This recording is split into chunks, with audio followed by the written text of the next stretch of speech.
नमो सिद्धाणं नमो वायुर्यानं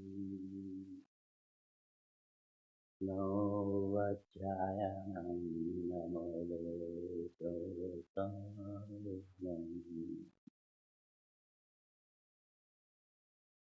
ओंकारसंयुक्तं नित्यं ध्यायन्ति योगिनः कामदं मोक्षदं सर्वोंकाराय नमो नमः। अविरल शब्द गणो दक्षायि सकल कल मल कलंका मुनि गुरुपासित तीर्था सरस्वती हरिजनों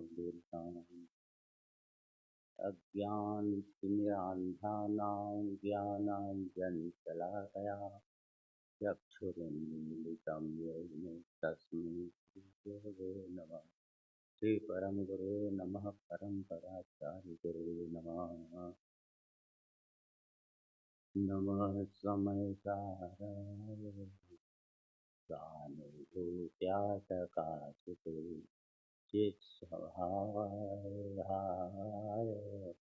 सर्वभावान्तरस्ति वन्दे तु सर्वसिद्धि मङ्गलं पत्ते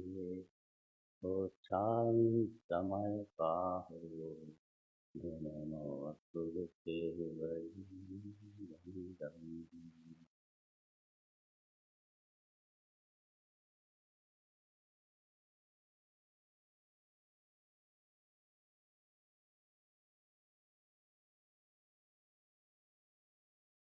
सुलभ सबको चिन्मय अभिराम।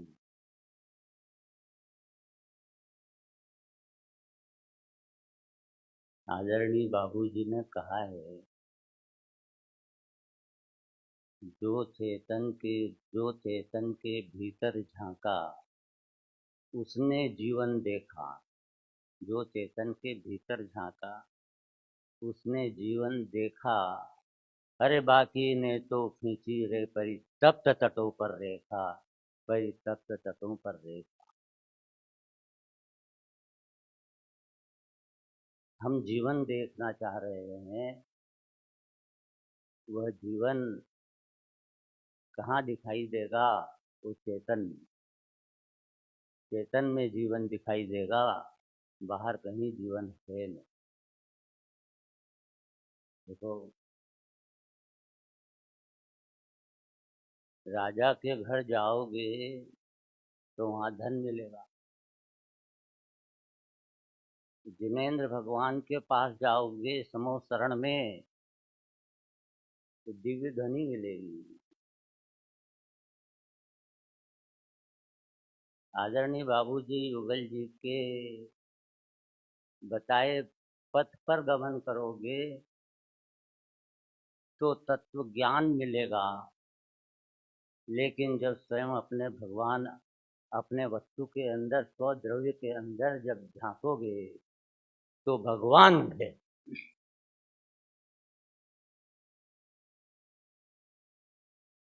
ये जो भगवान है वो कहाँ है? कहाँ है? किस जगह ढूंढूं मैं उसे कि वह मिल जाए? किधर ढूंढूं मैं? तो को कहाँ ढूंढूं चेतन? तू तो मेरे पास। मैं कहाँ ढूंढूं? वो तो मेरे पास। मेरे स्वयं के स्वरूप में, स्वयं के असंख्यात प्रदेश में, मेरी सत्ता में मेरा द्रव्य है। द्रव्य है, उसमें अनंत गुण है और असंख्यात प्रदेश हैं। असंख्यात प्रदेशों का पुंज, अनंत गुणों का धारी, अनादि अनंत वस्तु आप। ये तो द्रव्य की बात हुई। अब ये जो वस्तु में हूँ वो कहाँ हूँ? मुझे तो दिखाई नहीं देता। मुझे तो दिखाई नहीं देता। तो यहाँ कह रहे हैं कि वो तो तुझे दिखाई दे रहा है। तुझे दिखाई दे नहीं रहा है, तुझे वह ही दिखाई दे रहा, वह ही दिखाई दे रहा है। दूसरा कुछ दिखाई नहीं दे रहा। खुद ही दिखाई दे रहा है, दूसरा कुछ भी दिखाई नहीं देता। इसको कहते हैं जानने वाला। जानने वाले को जानने में आ रहा है। ये जानने वाला जानने वाले को जानने में आ रहा है, पर यह जानने वाला यह नहीं जान रहा है कि जानने वाला ही जानने में आ रहा है।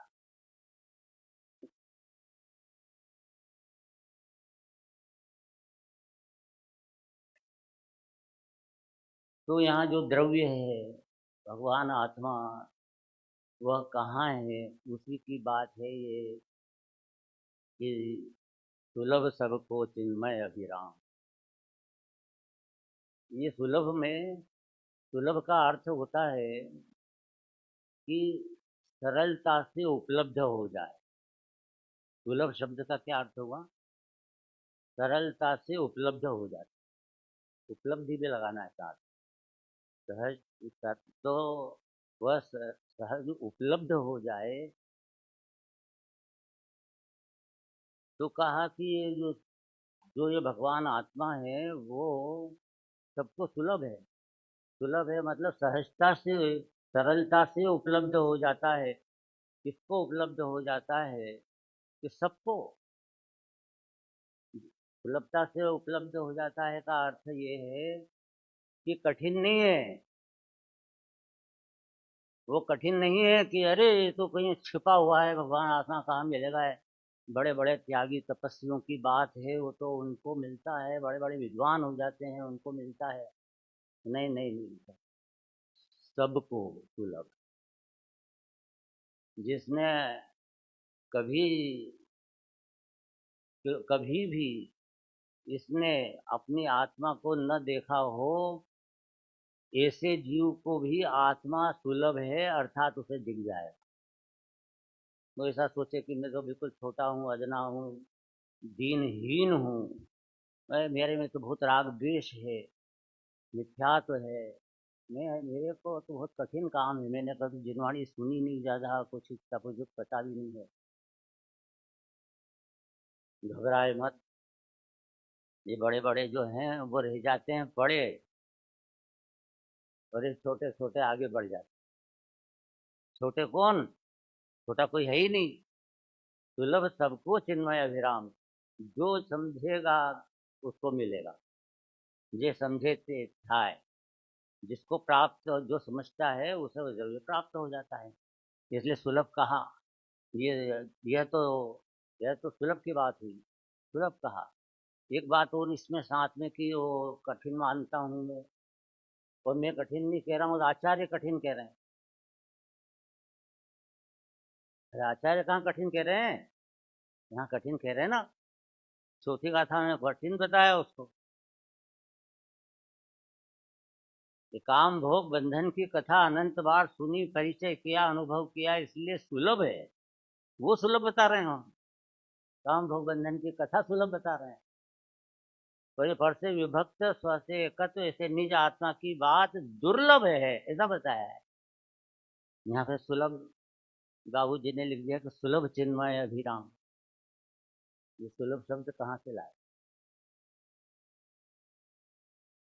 17-18 गाथा में तो नहीं लिखा है, सुलभ शब्द नहीं लिखा है क्या? फिर ये सुलभ शब्द हमने कहाँ से लाए? मैंने पूछा बाबू जी कि बाबू जी आपने ये सुलभ सबको चिन्मय अभिराम, ये ऐसा जो लिखा है पूजन में, सिद्ध भगवान की पूजन में, तो ये जो शब्द है सुलभ, तो आपने कहाँ से लिखा? क्योंकि उसमें लिखा है ना, क्या लिखा है कि आबाल गोपाल सबको भगवान आत्मा जानने में आ ही रहा है। घर में पड़ी हुई चीज है तो सुलभ हुई कि दुर्लभ हुई? दूसरे के घर में से कुछ माल लाना हो अपने को तो बहुत कठिन है। कठिन है क्या है? वो FIR करा देगा पुलिस में, डंडे खाओ जा। दूसरे के घर में क्यों घुसे? वो भी अपना मान के दूसरे के घर में क्यों घुसे? तो डंडा पड़ने वाला ये है। इसलिए यहाँ पे तो अपने घर में अपन जा रहे हैं, तो सबने घर में जाना सुलभ है क्या कठिन है?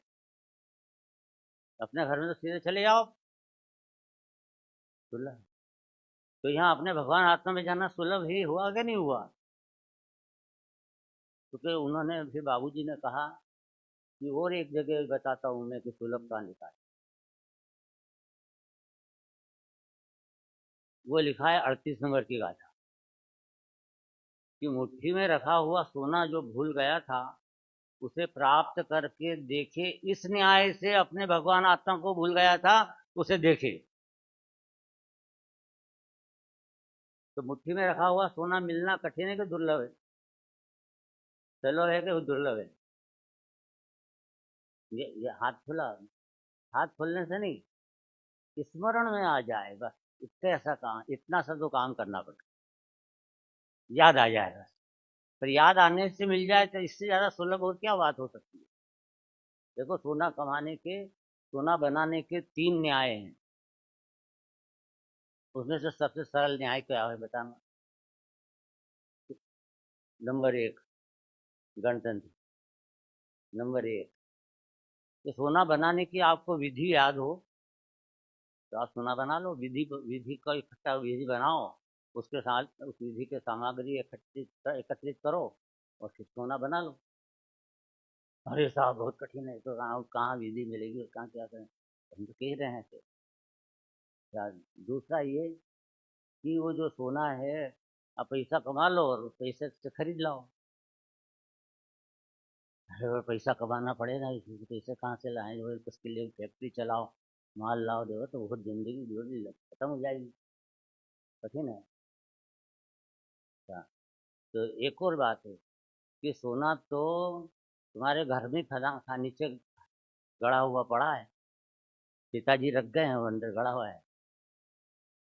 उसको प्राप्त करना है। कैसे प्राप्त होएगा? याद आ जाए। कैसे भी याद आए, किसने बताया कि क्या होगा, कहीं माल कोई चिन्ह देखा, याद आ जाए, अरे सोना तो फटाफट खोदे और निकाल ले, प्राप्त प्राप्त हो। तीनों में से सबसे सरल क्या काम है? कुछ नहीं कमाना, कुछ नहीं बनाना, सिर्फ याद आ गए, फट मिल गया। अरे ये तो ये रहा, इससे सुलभ और क्या हो सकता है? दाऊ जी ने दिखाई ये बात मुझे कि ये इससे सुलभ और क्या हो सकता है। तू बताओ, जो कि याद आ गया, ज्ञान में पता लगा, मिल गया भगवान पूरा का पूरा, याद ज्ञान में आया, भगवान मिल गया। इससे सुलभ और क्या हो सकता है? और तुम बाहर में ढूंढोगे आनंद को, सुख को। ये अभिराम शब्द है ना, ये अभिराम, सुलभ सबको चिन्मय अभिराम। तो अभिराम शब्द जो है वह, उसका क्या अर्थ है? अभिराम का अर्थ होता है रमणीय, सुंदर। अभिराम का मतलब आनंदमयी, शांति, शांति देने वाला, इसका नाम है अभिराम। चिन्मय तो चैतन्यमय भगवान आत्मा है। ज्ञान दर्शनमयी जो तत्व है भगवान आत्मा, वह चिन्मय है। वह चिन्मय है अर्थात ज्ञान दर्शनमयी है। ये अभिराम है। अभिराम है मतलब सुंदर है, भगवान आत्मा रमणीय है। ये चिन्मय जो है रमणीय है। इसका आश्रय करने से अतीन्द्रिय आनंद की प्राप्ति होती है, परिणति में अमृत बरसता है। सर्वांग निजात्म प्रदेशों से अमृत के निर्झर फूट पड़े। अमृत के निर्झर फूटते हैं ऐसे अंदर का अमृत, जैसे झरना बह रहा हो, जैसे नदी बह रही हो, या समुद्र बह, समुद्र उछलता हो। जब पूर्णता प्राप्त होती है तो अंदर से समुद्र उछलता है आनंद का। इतनी बड़ी शक्ति भरी पड़ी है अंदर। समुद्र अनंत सुखामृत, अनंत सुखामृत सागर धीर, कलंक रजोमल भूरी समीर। अनंत सुख का सागर उछलता है, ऐसे सिद्धत्व की प्राप्ति होती है। अनंत सुख का सागर। यहाँ तो बिंदु उत्पन्न हो जाए तो सब धन्य है हम। अरे बिंदु नहीं तो सिंधु का भी सिंधु है, पर्याय में सिंधु प्रकट होएगी, उसका भी ढेर है अनंत सिंधु। उसमें से अनंत काल तक प्रकट होते रहेंगे। ऐसा महासिंधु मैं हूँ, भगवान आत्मा। द्रव्यों में द्रव्य, तो द्रव्य की दृष्टि करने से सम्यक दृष्टि बनता है, पर्याय की दृष्टि करने से मिथ्या दृष्टि बनता है। तो इसलिए पर्याय दृष्टि छोड़िए और द्रव्य दृष्टि अपनाइए और सम्यक दृष्टि बनी। ये पहली में पहली बात है जिनवाणी की, पहली में पहली बात। तो यह हुआ सुलभ सबको, आबाल गोपाल सबको, सबको। ऐसा नहीं कहा है कि ये पंडित होएगा उसको ही मिलेगा ये सम्यक दर्शन, ये भगवान आत्मा। क्या ये नहीं कहा कि सब त्याग तपस्या करेगा वह तुरंत नियम संयम पालेगा उसको मिलेगा, नहीं कहा। किसको मिलेगा?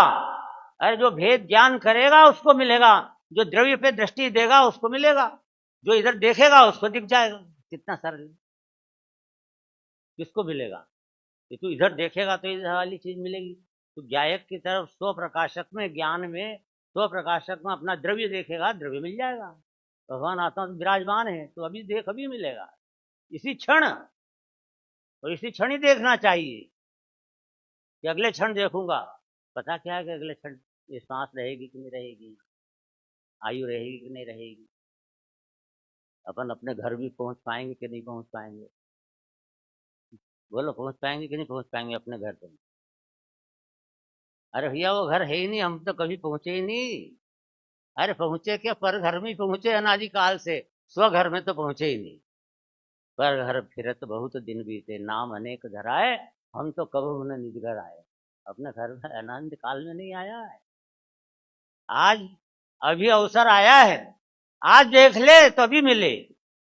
आज नहीं, आज तो बहुत दूर की बात होगी, इसी क्षण की ये पर्याय वो द्रव्य की तरफ देखे तो अभी द्रव्य अनुभूति में आओ। फिर इस पर्याय को कह रहे हैं कि तुझे सुख चाहिए तो हे पर्याय तू अपने द्रव्य की तरफ ढोक दे दे, एक बार अपने भगवान आत्मा को ढोक दे दे। अरे साहब अपने आप को ढोक दे दो, देखो ये से ढोक देते ना अपन, ये ऐसे अपने को। अरे यार अपने को ढोक है। या आप भी गजब की बात करते हो। ये क्या, हम क्या कह रहे हैं, आचार्य कह रहे हैं और पहले नमः समय सारा है। तो मतलब क्या हुआ कि अपने शुद्धात्मा को अपन नमस्कार कर रहे हैं, नमः समय सारा। अपने आप को नमस्कार कर रहे हैं कि नहीं? अब ठीक है, द्रव्य नमस्कार, भाव नमस्कार सब करना, बट सब तरह का नमस्कार सीखना पड़ेगा कि कैसे नमस्कार होता है उस अपनी आत्मा को। तो नमस्कार करेगा तो चमत्कार प्रकट होएगा, नहीं तो इधर द्रव्य को नमस्कार करेगा तो चमत्कार प्रकट होएगा, और बाहर उधर अन्यत्र कहीं नमस्कार करेगा तो चमत्कार नहीं प्रकट होएगा। राग आदि विकल्प खड़े होंगे। वो गुरु गुरुदेव को धर्म को नमस्कार किया तो चमत्कार तो नहीं हुआ, और पाप के गहरे गड्ढे में गिर गया। और सच्चे देव शास्त्र गुरु को नमस्कार करेगा तो भी यहाँ पर उसको सिर्फ मंद कषाय होएगी, शुभ भाव होएगा, विकल्प खड़ा हो। और वो भगवान कह रहे हैं कि तू अंदर देख, तू इधर मेरे तरफ है, देखे जा रहा है। क्यों जाता गिरनार, क्यों जाता काशी घटी में तेरे घट घट का वासी, अंदर का कोना टटोल, टोल टोल टोल, तेरा प्रभु तुझे ही में डोल, तेरा प्रभु तुझे ही में डोल, मेरा प्रभु मुझ में डोले। फिर कहा कि आप तो ये बताओ कि हमारे को भगवान आत्मा देखना है और कैसे मिले। तो ज्ञान की प्रतिपल उठे, ज्ञान की प्रतिपल उठे तरंग झांकता, उसमें आत्म राम, हरि आबाल सभी गोपाल तुलक, सबको चिन्मय राम। ज्ञान में कहाँ मिलेगा का उत्तर है, ये मेरे भगवान आत्मा किए जा रहे हो, ढूंढो ज्ञान में लो, कहाँ मिलेगा, कैसे कैसे मिलेगा? कि जो ज्ञान की हमें जो पर्याय उत्पन्न हो रही है, प्रतिफल तरंग उठ रही है, उठाना नहीं पड़ रही है। समझ में आया है ना? जो समुद्र है उसमें लहरें अपने आप उत्पन्न हो रही है, तरंगें उत्पन्न होती है कि नहीं होती है? ऐसा यहाँ आज चैतन्य समुद्र में से ये पर्याय जानने की, जानने देखने की, ये उत्पन्न हो रही है। ज्ञान की प्रति समय तरंगे तरंगे तरंगे हो रही है।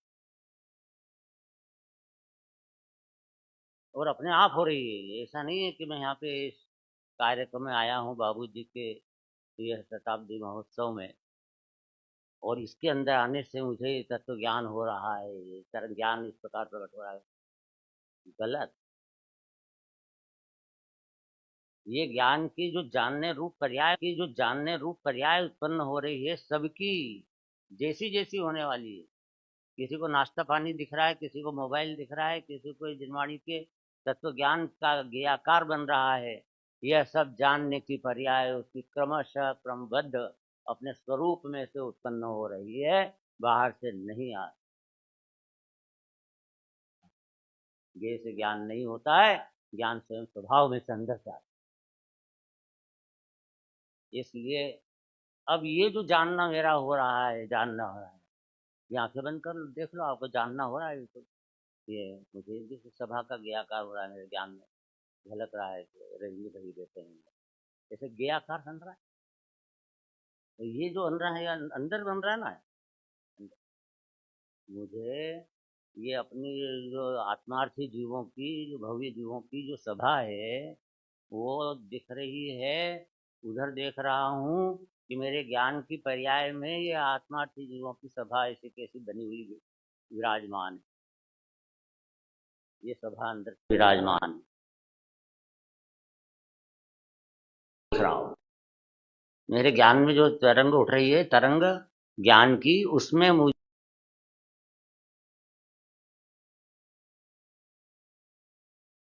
अभी बाहर दिख रही, जिसको ऐसा समझ में आ रहा है सभा अंदर दिख रही है, ज्ञान में दिख रही है। तत्व ज्ञान होता है ना, तो धीरे धीरे सब समझ में आने लग जाता है कि जिसका भी ज्ञान हो रहा है वो तो अंदर से उठ रहा है और अंदर ही हो रहा है, मुझे बाहर हो ही नहीं रहा है। आंखें खोल रहे हैं तो दिख रहा है, ऐसा है ही नहीं। बता दो, अच्छा आप रात्रि को जो सपने देखते हैं, कौन सी आंखों से देखते हैं? आंखें बंद है कि खुली है? नींद में बंद है। और दिख तो सब रहा है, सपने तो कैसे दिख रहे हैं पूरे के पूरे? कौन सी आंखों से देख रहे हो संजय जी, दीवाना? कौन सी आंखों से देख रहे हो, मेरा प्रश्न है। आंखें तो बंद है ना, फिर भी दिख रहा है सपना, तो निश्चित दिख रहा है। कौन सी आंखों से दिख रहा है? अरे ज्ञान की आंखों से दिख रहा है ना, ज्ञान नेत्र से दिख रहा है कि बाहर दिख रहा है? नेत्र से, ज्ञान से दिख रहा है। और ज्ञान में ज्ञान ही दिख रहा है। ज्ञान ज्ञान में सपना दिख रहा है, तो बाहर तो वो वस्तु है ही नहीं। और सपने के अंदर में हमको कहीं ऐसा दिखा कि वहाँ एक भगवान की मूर्ति है और वहाँ है ऐसा ऐसा बना हुआ है जोरदार, ये सब। अब यहाँ बाहर तो कहीं ऐसा दिखाई है नहीं वस्तु बनी हुई, और वो भगवान अंदर में है। तो फिर वो ज्ञान ने रचना की है ना, फिर अंदर वो भगवान का जैसा रूप नहीं बाहर है कहीं भी, उस तरह का मुझे यहाँ दिख रहा है। तो निश्चित ज्ञान ने बनाया है। ज्ञान ने ही वो आकृति बनाई है अंदर में। ज्ञान ही वो बना, ज्ञान की ही बनी हुई मूर्ति दिख रही है। बाहर की मूर्ति कहाँ दिख रही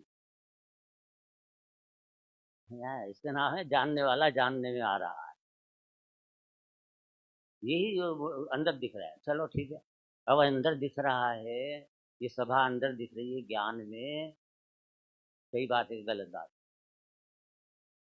भाई बाहर की सभा तो ज्ञान में आई नहीं। ज्ञान की पर्याय में ज्ञाकार पर प्रकाशकत्व में वो वही सभा का ज्ञान हुआ। पर प्रकाशकत्व में, पर प्रकाशक रूप ज्ञान की पर्याय प्रकट हुई है अंदर। अब वो जब पर प्रकाशक रूप ज्ञान में मुझे ये सभा का ज्ञाकार हो रहा है, तो फिर पर को जान रहा है कि नहीं जान रहा? नहीं जान रहा। क्या बात कर, पर प्रकाशकत्व में पर नहीं जानने आया। गुरुदेव क्या कहते थे इस संबंध में कि स्वपर प्रकाशक रूप પોતાની पर्याय ने जाने छे, खरेखर पर जणातो નથી।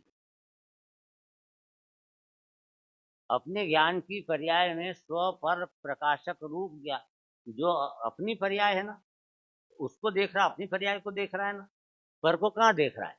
यानी से पर दिख रहा है ना उसमें, कि पर प्रकाशक रूप ज्ञान की पर्याय दिख रही है, पर नहीं दिख रहा है।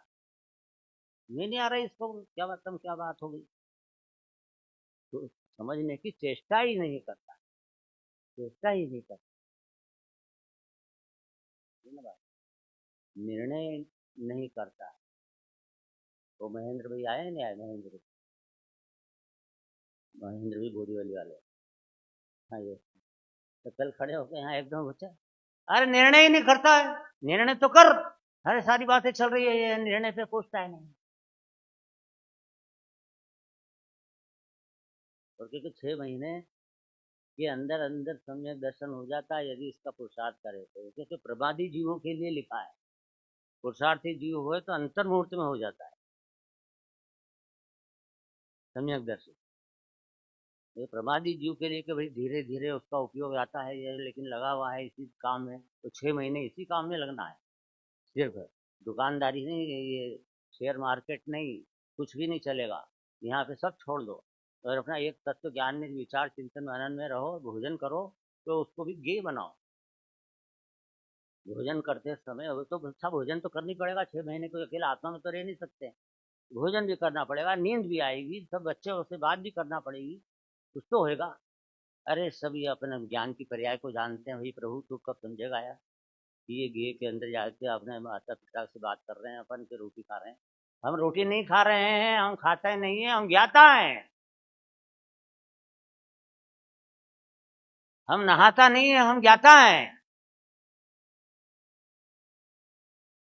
तो अब ज्ञान की प्रतिपल पोठे तरंग उसमें झांकता, उसमें आत्म राम झांकता है। और ज्ञान की पर्याय में आत्मा ही है, ये सभा नहीं है बाहर की। ज्ञान में अपने ज्ञान में अपना आत्मा है, सिर्फ आत्मा बैठा है और कोई भी नहीं, क्योंकि उसमें झांकता आत्म राम लिखा है।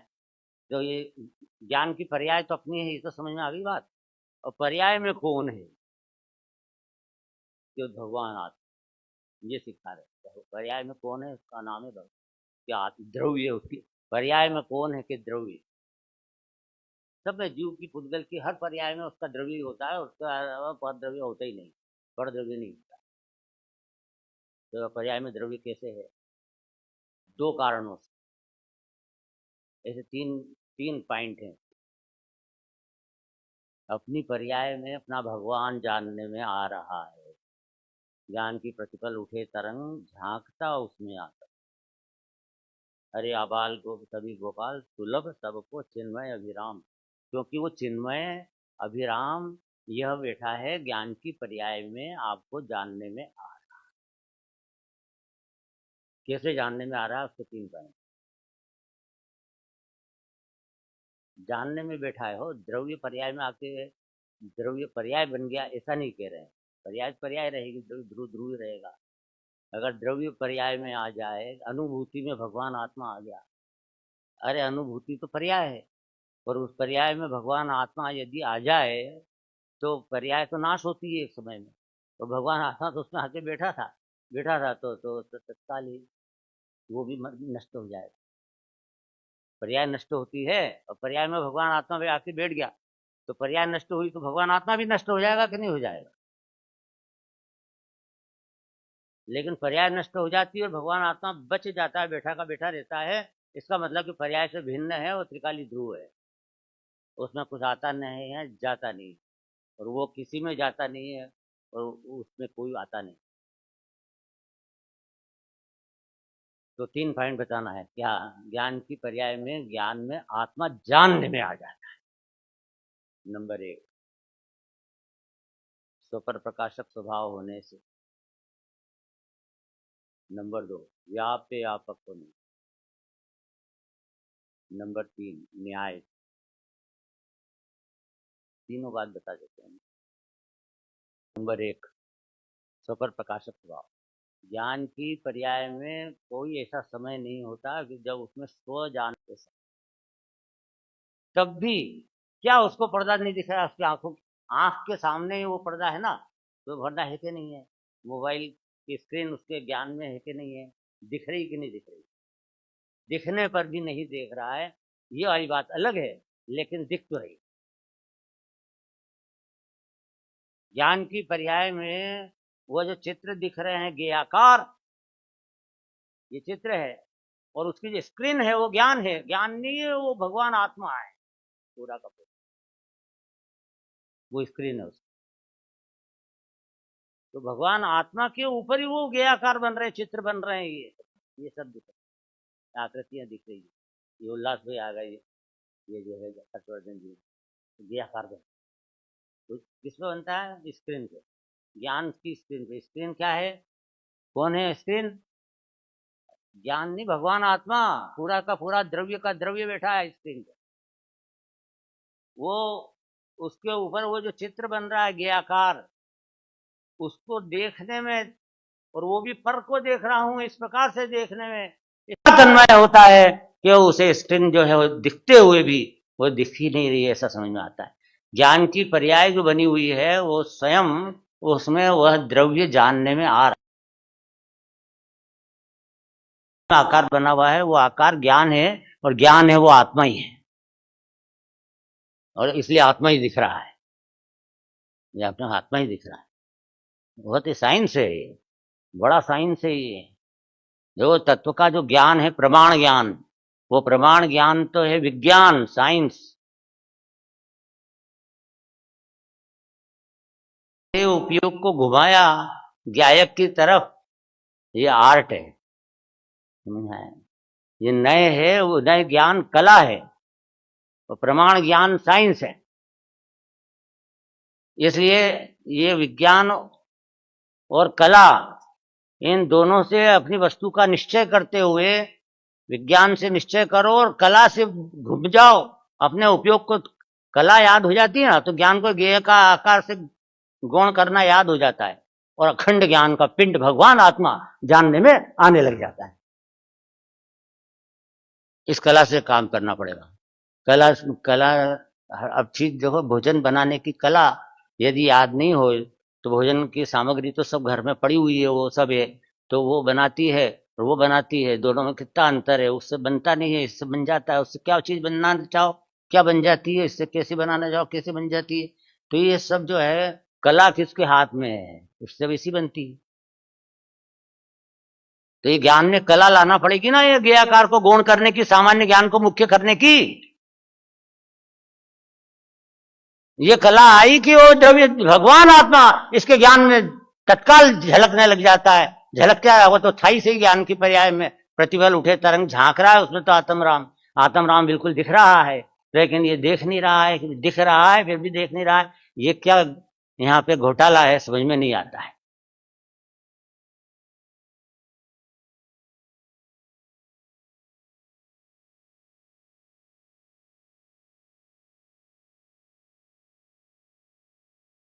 में अपने को अतीन्द्रिय आनंद स्वरूप भगवान आत्मा पा लेता है। ये सफर प्रकाश शक्ति बात हुई। ज्ञान नंबर 1 पॉइंट हो गया ना। क्या नाम है तुम्हारा? किशोर। हाँ तुम्हारा, हाँ ये रजत। जो वो रविंद्र भाई साहब जी ने वो क्लास ली, उनकी पढ़ाना शुरू किया, क्या रुचि लगी। ये गुरुदेव के प्रवचन रोज सुने, डेली एकदम। और कहाँ तक कहाँ पढ़ा, और वो आईआईटी के विद्यार्थी, बहुत ऊंची क्लास में थे, बहुत ऊंची जॉब उनकी, लाखों लाखों के करोड़ की ऐसी स्थिति। अब उसके अंदर में सब छोड़ के धर्म ध्यान कर रहे। ये रुचि होती है ऐसी। सबको लग गया है कि जीवन जाने वाला है, बचना नहीं है ये। वो श्रीमद राजचंद्र जी ने जो कहा वो ध्यान रखो बराबर। जंगल में आग लग गई, वो वृक्ष में, अपने भी वृक्ष में आग लगी, सब वृक्षों में आग लग गई, और वहां वृक्ष पे बैठा हुआ था, और वहां से देखता है ये मर गया। अच्छा वो भी जल गया, वो भी मर गया, हाँ वो मर गया। अच्छा, पर ये नहीं देखता कि भैया मेरा भी नंबर आने वाला है, मैं भी मरने वाला हूँ, मैं भी जलने वाला हूँ। तो वो मर गया, खुद के ऊपर दृष्टि नहीं जा रही। और यहाँ कह रहे हैं कि तू मरने वाला नहीं, तो अनादि अनंत जिंदा है, ये मरने के पहले सीख ले, तो जिंदा ही दिखाई देगा हमेशा का। चलो दूसरा पॉइंट पे आ जाओ। दूसरा पॉइंट क्या बताया? व्यापक। ज्ञान की पर्याय में द्रव्य व्यापक। व्यापक पर्याय हमेशा व्याप्य होती है, द्रव्य व्यापक होता है। व्यापक मतलब पसरना, फैल जाना, व्यापक। जैसे रोटी है वो पर्याय है, तो उसका द्रव्य क्या है? उसका आटा है। तो रोटी में कौन व्यापक है? आटा। तो रोटी में आटा झांक रहा है कि नहीं झांक रहा है? रोटी में आटा झांक रहा है कि नहीं झांक रहा है? व्यापक से समझा रहे हैं। पहले वो उपयोग में गे बनने की अपेक्षा से समझाया था, अब व्यापक की अपेक्षा से समझाया। रोटी में आटा व्यापक है कि नहीं है? जो आटा ही आटा है उसमें, और आटा देखो तो दिखता है उसके अंदर बराबर, झांकता उसमें आता राम। ज्ञान की पर्याय रूप रोटी में कौन है? ज्ञान की पर्याय में बनी काय से है वो? उसकी धातु क्या है?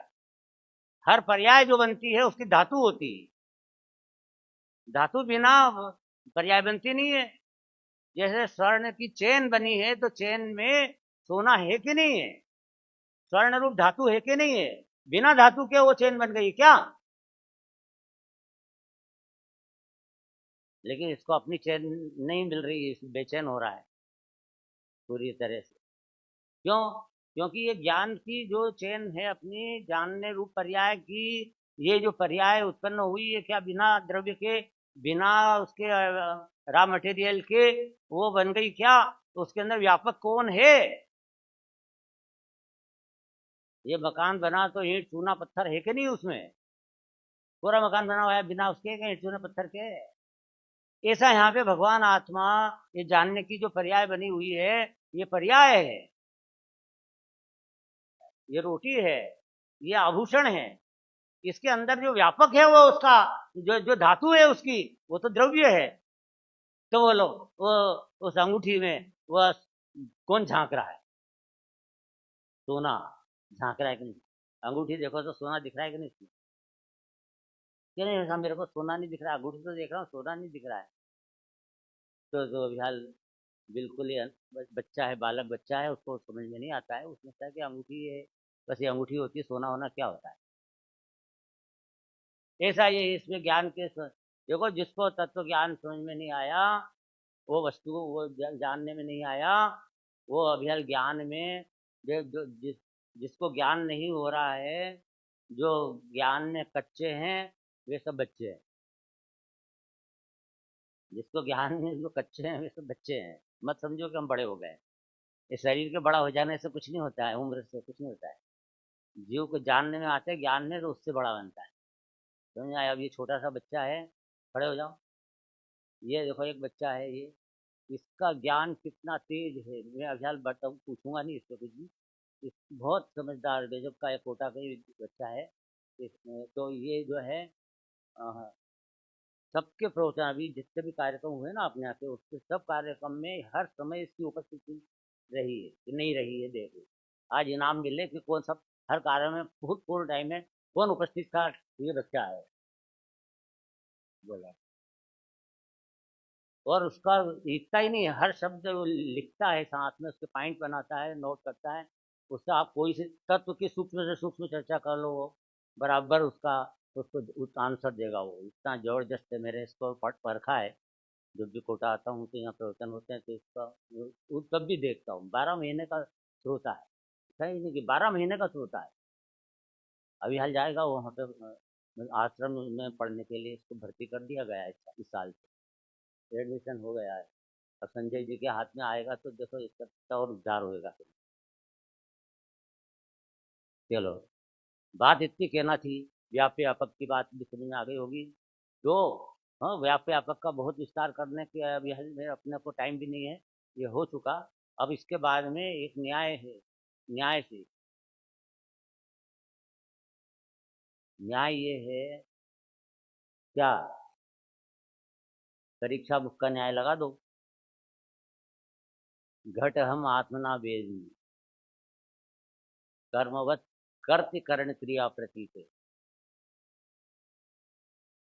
यह घड़ा है, एक वाक्य लिखो कि मैं घड़े को मेरे द्वारा जानता हूँ, ऐसा वाक्य लिखो। मैं मेरे द्वारा घड़े को जानता हूँ। आप इस वाक्य में आप किसको जान रहे हो? इस वाक्य में किसको जान रहे हो? मैं मेरे द्वारा घड़े को जानता हूँ। किसको जान रहे हो? घड़े को। घड़े को जान रहे हो ना? अरे घड़े को जान रहे हो कि पूरा वाक्य जान रहे हो? क्या उसमें मैं लिखा हुआ है उसको नहीं जान रहे हो? नहीं तो ऐसा बोल कैसे रहो कि मैं मेरे द्वारा घड़े को जानता हूं। इसका कर्मवत, घड़ा जिस तरह से मेरे ज्ञान का विषय बन रहा है, कर्मवत कर्तृ, कर्ता मैं भी उसका विषय बन रहा हूं। अर्थात मैं को भी मैं जान रहा हूं और बोलता मैं हूं कि मैं घड़े को जान रहा हूं। अरे मैं, मेरे द्वारा मैंने करण, कर्मवत कर्तृ करण और क्रिया, जानने की क्रिया, उसको भी मैं जान रहा हूं और घड़े को भी जान रहा हूं। कर्मवत कर्त करण क्रिया, तीन तो ये, उसको जानता हूं मैं। उसकी प्रतीति मेरे अंदर में उत्पन्न होती है कि नहीं होती है? बराबर होती है। इस तरह से मैं जान रहा हूं, पर को जान रहा हूं। कौन जान रहा है? मैं जान रहा हूं। इसका मतलब कि तू मैं को भी जान तो रहा है कि मैं जानने वाला हूं। मैं ही तो जान रहा हूं। मैंने तो ये जाना, मैंने इस हमेशा किसने जाना? मैंने जाना। बोलता है कि नहीं बोलता? तो ये मैं जाना, तो मैं किस पे लागू पड़ रहा है? ये मैं शुद्धात्मा पे लागू पड़ रहा है, अपने आत्मा पे लागू पड़ रहा है। मैं यानी शरीर पे लागू नहीं पड़ रहा है कि मैं बालक हूँ ये जान रहा हूँ, जवान हूँ मैं जान रहा हूँ, बुढ़ा हूँ मैं जान रहा हूँ। अरे ये तो शरीर है, पुद्गल बाहर के एक मिट्टी का ढेला बाहर पड़ा हुआ है, ज्ञान का गेय है। मैं तो जानन देखनशील भगवान आत्मा विराजमान। पर किंतु पर सत्ता में प्रतिबद्ध, इसलिए दुर्लभ हो रहा है। ये तो सुलभ सबको जिनमें है, किंतु पर सत्ता में प्रतिबद्ध, पर की सत्ता में मैं प्रतिबद्ध हो गया हूँ। कीर मरकट सी गहल अनंत है। तोता और बंदर की जैसे मेरे वो गहल अंदर में आ रही है। हाँ, क्या वो सब, वो जो बंदर है, वो बंदर ने, वो उसको चना पकड़ना था तो मटकी में हाथ डाल दिया, घड़े में। घड़े में हाथ डाला तो पकड़ने में चना पकड़ा अंदर से, तो ये ऐसी बड़ी हो जाती है ना घड़ी। फिर निकाला, हाथ निकल ही नहीं रहा था। तो फिर वो कहता है कि मेरे को तो इसने इसने इसने अंदर से भूत ने पकड़ लिया। मेरे को किसने पकड़ लिया? चिल्लाता है, दौड़ता है, भागता है, ये नहीं था, ये है, किसने पकड़ लिया है? तो कुटुंब परिवार ने मेरे को पकड़ लिया, मैं मंदिर नहीं जा सकता हूँ, कुटुंब परिवार ने पकड़ लिया, मैं तो वहाँ पे सोनगढ़ नहीं जा सकता हूँ, शिविर में नहीं आ सकता हूँ, दुकान ने पकड़ लिया, ग्राहकों ने पकड़ लिया। ऐसा वो बंदर ने ये समझता है कि इसने पकड़ लिया, चने मेरे को अंदर से घड़े ने पकड़ लिया। अब वो जो है घड़ा भागता है, बताओ किसने पकड़ा, किसको पकड़ा? घड़े ने बंदर को पकड़ा कि बंदर ने घड़े को पकड़ा? किसने पकड़ा? न घड़े ने बंदर को पकड़ा है और न बड़े बड़े, न बंदर ने घड़े को पकड़ा, न घड़े ने बंदर को पकड़ा है। किसने पकड़ा है? अंदर उसके जो बंदर है उसके अंदर एक मोह पैदा हुआ। किसका? चने का। उस मोह ने पकड़ रखा है। वो अंदर से चने का मोह यूं छोड़ दे, चना का मोह छूटे तो हाथ यूं मुट्ठी खुल जाएगी, फ्री, भगवान आत्मा बन जाए। क्या इस तरह बहुत सारी बातें। लेकिन अब ये अंदर में पांच पांच पॉइंट अंतिम अंतिम आप याद करके जाना, वो बहुत जरूरी है। पांच पॉइंट हैं। नंबर एक, मैंने आज तक किसी का भला बुरा किया ही नहीं। मैंने आज तक किसी को सुखी दुखी किया ही नहीं, नंबर एक। नंबर दो, किसी अन्य ने भी मुझे आज तक सुखी दुखी किया है नहीं। मैंने आज तक अनादिकाल से आज तक नुकसानी का ही धंधा किया। लेकिन चौथा, यह नुकसानी एक समय की पर्याय में। यह नुकसानी का धंधा कितना चल रहा है? अभी अभी नुकसानी कितनी है अपनी को? अनादिकाल की है कि एक समय की है? एक समय की नुकसानी है सिर्फ। इस नुकसानी को छोड़ करके इस नुकसानी को तो, लेकिन पांचवा पॉइंट क्या, कि नुकसानी का धंधा कैसे मिटाया जा सकता है और मुनाफे का धंधा कैसे लाया जा सकता है। कि ये पर्याय जिसमें नुकसानी चल रही है उसका आश्रय छोड़ के अंदर अपना द्रव्य परम पारिणामिक भाव शुद्ध चिन्मय निर्मल आत्मा राम अभिराम, इसको ग्रहण करने से, इसकी तरफ लक्ष्य करने से, द्रव्य पे लक्ष्य करने से ये नुकसानी का धंधा मिटाया जा सकता है और अतीन्द्रिय आनंद का धंधा प्राप्त किया जा सकता है। ये सब हमारी भावना है कि सब इसी तरह आत्महित में प्रवर्तमान होते रहें। यही मंगल भावना। जय हिंद।